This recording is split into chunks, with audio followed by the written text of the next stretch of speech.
जय श्री कृष्ण। राधे राधे। जय गौमाता की। दोस्तों, सच्ची श्रद्धा से कमेंट में जय गौमाता जरूर लिखें।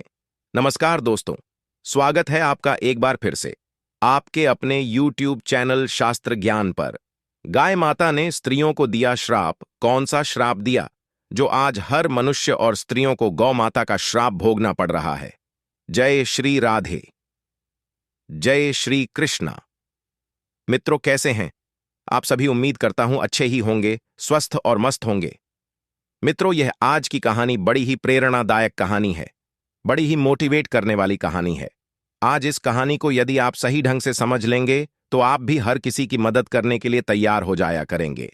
मित्रों, गौ माता वैसे भी पूजन योग्य है और पूजी जाती है। गाय को गाय माता कहा जाता है, लेकिन वही गौ माता। आज हमारे देश में गौ माता की दुर्दशा हो रही है। जब गौ माता ने पहले एक स्त्री को श्राप दिया था, वह श्राप सब स्त्री और सभी मनुष्यों को भोगना पड़ रहा है।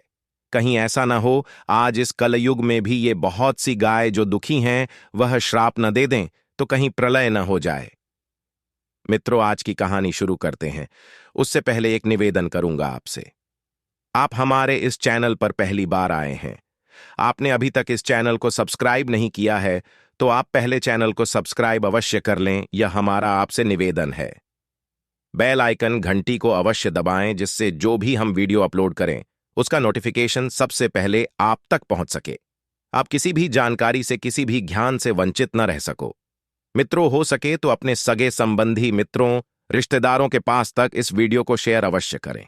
प्यारी प्यारी कमेंट अवश्य किया करें। मित्रों, कहानी शुरू करते हैं। एक बार एक किसी नगर में एक गोपाल नाम का व्यक्ति रहता था। गोपाल व्यक्ति जो नाम था उसका, वो गांव को पाल करके रखता था। मित्रों, जब गाय उसके घर पर पली हुई थी, तो गाय पलने के बाद जब वो गाय दूध देती है, तब तक उस दूध को वो काटता रहता है, उस गाय से उससे बिक्री करता है, खुद खाता है, अपने घर परिवार को बड़े अच्छे तरीके से खिला रहा है। एक दिन जब गाय दूध देना बंद हो जाती है, तो गौ माता को छोड़ देता है, चारा डालना बंद कर देता है। छोड़ करके खेतों में फिरने लगी है वो गाय। और जब वो गऊ बेचारी एक जगह पर जाकर के एकांत में रोने लगी, कहने लगी, क्या मनुष्य है परमात्मा जो तुमने ये हमें गाय बना दिया?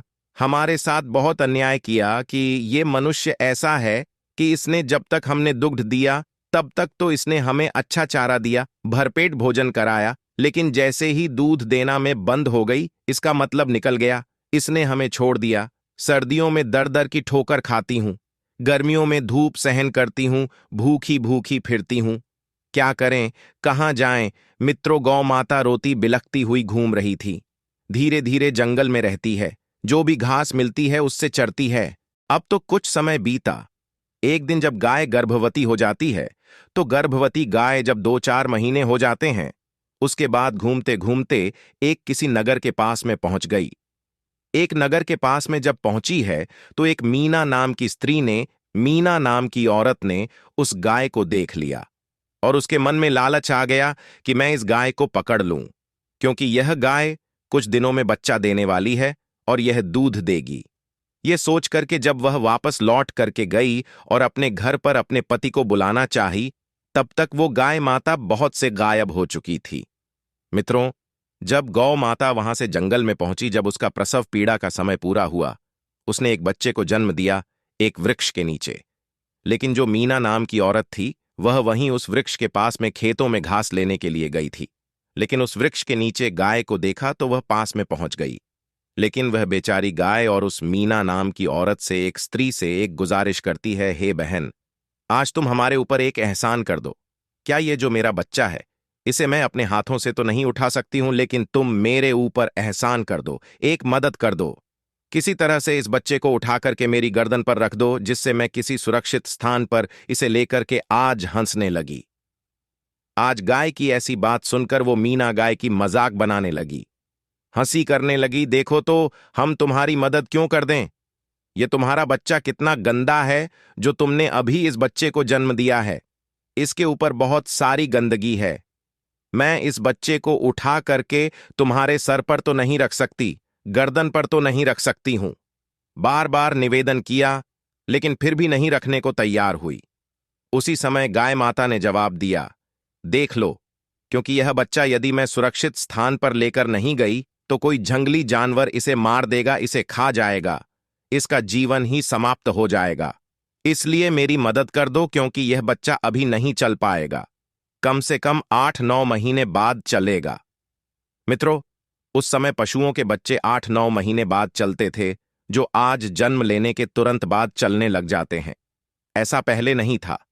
मित्रों, उसी समय गाय माता ने उस स्त्री को श्राप दिया है, तुम हमारी मदद नहीं कर रही एक इंसान होकर के, लेकिन जाओ, मेरा तुम्हारे लिए श्राप है कि जो तुम्हारे बच्चे जन्म लेने के तुरंत बाद चलने लगते हैं, लेकिन वो मेरे बच्चों की तरह 8-9 महीने में चलने लायक हो पाएंगे, लेकिन जो भी जीव पशु पक्षी हैं उनके बच्चे तुरंत ही उठ करके चलने लगेंगे।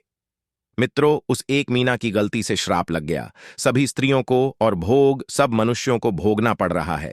यही कारण है, पहले मनुष्य जो बच्चा होता था वह जन्म लेने के बाद तुरंत चलने लगता था। आपने प्रमाण देखा होगा, बहुत सारे देखे होंगे। सुखदेव ने जन्म लिया था, वो घर से ही निकल दिए थे जंगल की ओर। व्यास जी ने भी जन्म लेने के तुरंत बाद चलने लगे थे। एक नहीं कई प्रमाण हैं। लेकिन यह गौ माता का जब से श्राप लगा है, तब से जो पशुओं के बच्चे होते हैं वो जन्म लेने के तुरंत बाद चलने लग जाते हैं, लेकिन इंसान यानी मनुष्य के बच्चे, स्त्रियों के बच्चे गौ माता के श्राप के कारण ही 9 महीने में चलने लायक हो पाते हैं, 8-9 महीने में चल पाते हैं। मित्रों, गौ माता ने यह श्राप दिया था उस एक स्त्री को। सत्य कथा, सत्य घटना है। मित्रों, आपको ये वीडियो कैसी लगी? यदि अच्छी लगी हो तो चैनल को सब्सक्राइब करना, लोगों तक शेयर करना। लेकिन इस प्रसंग से हमें शिक्षा मिलती है कि यदि कोई असहाय जीव हमसे सहायता मांगता है, यदि हम सहायता करने लायक हैं, हेल्प करने लायक हैं, मदद करने लायक हैं, तो हमें उसकी मदद अवश्य करनी चाहिए। यदि हम मदद नहीं करेंगे तो हो सकता है उसकी कहीं हमें बददुआ न लग जाए। पहले जो श्राप होता था वही इस कलयुग में बददुआ हो गया है। बददुआ लग जाती है तो हमारे दिन अच्छे से खराब होने लग जाते हैं। दोस्तों, आज की वीडियो में बस इतना ही। उम्मीद करता हूं आज की यह वीडियो आपको पसंद आई होगी। पसंद आई हो तो वीडियो को एक लाइक अवश्य कीजिएगा और कमेंट में हर हर महादेव, जय मां लक्ष्मी लिखना ना भूले, और आपके अपने YouTube चैनल को सब्सक्राइब अवश्य कर ले। वीडियो अंत तक देखने के लिए आपका बहुत बहुत धन्यवाद।